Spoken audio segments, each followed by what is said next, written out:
Crypto crypto हराम है या हलाल है? क्रिप्टो पे जो लोग ट्रेडिंग करते हैं, क्या उनका पैसा हराम है या हलाल है? इसके ऊपर बहुत से लोगों की बहुत ज़्यादा वीडियोस बनी हुई है, लेकिन हर बंदा अपना नज़रिया बताता है और मैं भी अपना ही नज़रिया बताऊंगा। अच्छा, एक तो सबसे बड़ा सवाल ये आ जाता है कि जो लोग ट्रेडिंग नहीं करते वो इसको हराम कहते हैं, और जो लोग ट्रेडिंग करते हैं ना, वो इसको हलाल कहते हैं। क्या आप भी उन्हीं में से हो? अगर आप ट्रेडिंग करते होगे तो आप इसको कभी भी हराम नहीं कहोगे, अगर आप ट्रेडिंग नहीं करते तो आप इसको यकीनी तौर पे हलाल भी नहीं कहोगे।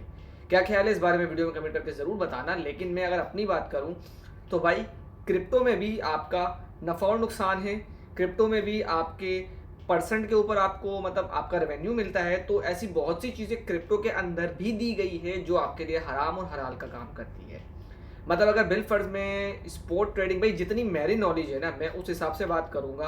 100% तो भाई मैं कोई वो बंदा नहीं हूँ कि मैं हम दीनी मसले में तो घुस ही नहीं सकते, क्योंकि जिस चीज़ की हमें नॉलेज ना हो उस चीज़ के ऊपर ज़्यादा बात नहीं करनी चाहिए। तो मैं अपना नज़रिया रखूँगा, अपनी बात रखूँगा। अगर आपको समझ आती है तो ठीक, वरना कोई बात नहीं। तो स्पोर्ट ट्रेडिंग को अगर मैं देखूँ तो भाई, स्पोर्ट ट्रेडिंग तो मुझे कहीं से भी शायद हराम नज़र नहीं आती, क्योंकि स्पोर्ट ट्रेडिंग का मतलब वही होता है जो आप अपने पास एसेट खरीदते हो। एसेट का मतलब ये ज्वेलरी हो गई, ज्वेलरी के अलावा ट्रांसपोर्ट की कोई चीज़ें हो गई, या ऐसी कोई भी चीज़ जो आपको आने वाले वक्त में आपकी इन्वेस्टमेंट से ज़्यादा पैसा दे सके, क्योंकि उसमें आपका नफ़ा और नुकसान दोनों है। आज आपने ज्वेलरी खरीदी, कल को अगर उस ज्वेलरी का जो रेट है वो गिर गया तो आपको वो नुकसान देगी। अगर आने वाले वक्त के अंदर उस ज्वेलरी या फिर प्लॉट, इन सारी चीज़ों का अगर रेट बढ़ गया तो वो आपको प्रॉफिट देगी। यही सारी चीज़ें होती है स्पॉट ट्रेडिंग के अंदर। लोग अपनी होल्डिंग करते हैं, होल्ड करते हैं, और वो सारी चीज़ें बाय करते हैं जिनके ऊपर इनको 110% ट्रस्ट होता है कि भाई ये चीज़ें आने वाले मतलब फ्यूचर के अंदर आपको अच्छा खासा रेवेन्यू जनरेट करके दे सकती है। तो ये वही सारी चीज़ें हैं जो लोग बाइंग करते हैं, और फिर आने वाले वक्त में अगर वो उनका रेट ऊपर चला जाता है तो फिर उनको इसमें प्रॉफिट होता है। अगर उसमें उनका जो प्राइस है वो मार्केट से नीचे चला जाता है तो फिर उनको लॉस होता है, चाहे वो अपने पास उसको 5 साल, 10 साल या 20 साल भी उसको सेविंग करके रख ले। नफ़ा नुकसान दोनों चीज़ें इसमें आती है। तो फिर मेरे ख्याल है कि स्पॉट ट्रेडिंग के अंदर ये सारी चीज़ें मेरे को नहीं लगता कि कहीं से भी हलाल या हराम का टॉपिक आना चाहिए, क्योंकि स्पॉट ट्रेडिंग तो आप नॉर्मल बंदा भी करता है। मतलब अगर आपके घर में ज्वेलरी है तो ये काम आपने भी किया है।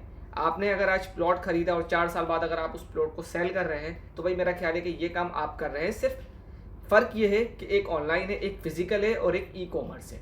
तो ये दोनों ही चीज़ें अब दुनिया में आई हैं तो दुनिया इस पर काम करेगी। और जो क्रिप्टो के अंदर काम कर रहे हैं वो बिलियनर्स बन चुके हैं, लेकिन उसके अंदर भी स्किल्स है। आपको अगर ये चीज़ का नहीं पता तो भाई, क्रिप्टो में 98% लोग दिखावे में आकर अपना सारा पैसा एक्सचेंजेस को दे के चले जाते हैं, अपना सारा पैसा। तो क्रिप्टो हर बंदे को बिलियनर नहीं बनाता, मिलियनर नहीं बनाता। वो 100 बंदों से पैसा लेता है और किसी 4 बंदों को मिलियनर बनाता है, जो उनके अपने चुने हुए लोग होते हैं, जिनके पास स्किल्स बहुत ज़्यादा होते हैं, जिनके पास मार्केट की अच्छी खासी नॉलेज होती है।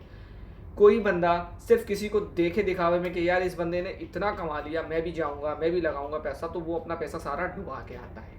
फ्यूचर ट्रेडिंग के हवाले से मैं कुछ नहीं कहूँगा, क्योंकि फ्यूचर ट्रेडिंग शायद मेरा ख्याल है कि पॉसिबिलिटी हो सकती है कहीं उसमें हराम वाले टॉपिक आ जाता है, हराम पैसा, सूद वाला पैसे उसमें शायद मेरा ख्याल है कि अगर कोई कहता है कि शायद उसमें आ जाता है तो ये आपकी अपनी नॉलेज होनी चाहिए, आपको खुद समझ होनी चाहिए। आप दूध पीते बच्चे नहीं हो कि अगर मैं आपको कहूँगा कि भाई आप फ्यूचर ट्रेडिंग में आओ तो आप फ्यूचर ट्रेडिंग में आ जाओ, क्योंकि फ्यूचर ट्रेडिंग में जितना ज़्यादा रिस्क है इतना रिस्क स्पॉट ट्रेडिंग में नहीं है। फ्यूचर ट्रेडिंग में एक झटके में आपका पैसा 100 गुना बढ़ सकता है, और एक झटके में आपका सारा पैसा एक्सचेंजेस के पास चला जाता है।